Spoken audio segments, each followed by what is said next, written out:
আমাদের জানার মতো তো প্রথম এবং দ্বিতীয় শ্রেণী সহ এখন তো সকল শ্রেণীতেই আপনার কোটা যেটা 7% ছিল সেই 7% কোটাই কিন্তু আছে। তো কোটা কিন্তু সংস্কার অবস্থায় আছে।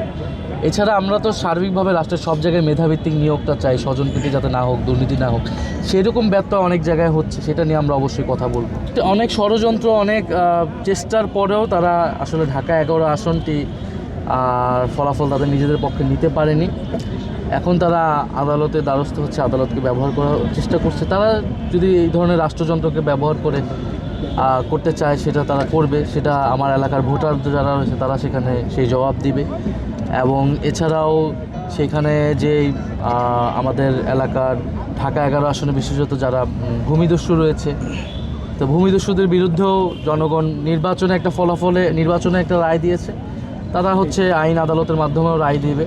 তো আমরা মনে করি যে পুরা দেশে আসলে নির্বাচনে একটা ইঞ্জিনিয়ারিং হয়েছে ফলাফলে, যেখানে আসলে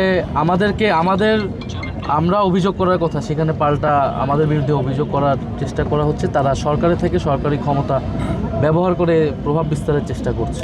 এবার ঈদের দিন আমি আমার যে ঢাকা 11 আসন সেই এলাকার মানুষদেরকে নিয়ে কাটাতে চাই, তাদের সাথে সময় দিতে চাই, সেখানকার শহীদ পরিবার আহতদের সাথে কাটাতে চাই।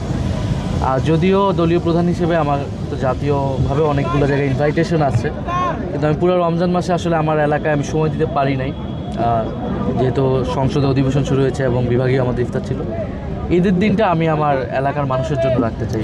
ঈদ মিছিল আছে, এটা আমাদের ঢাকা দক্ষিণে, সেটা আসিফ মাহমুদের নেতৃত্বে হবে।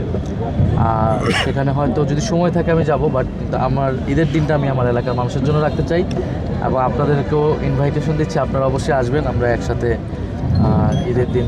নাহিদ ভাই, একটা প্রশ্ন, দেশে দেশে সবার সাথে দ্য নিউজ।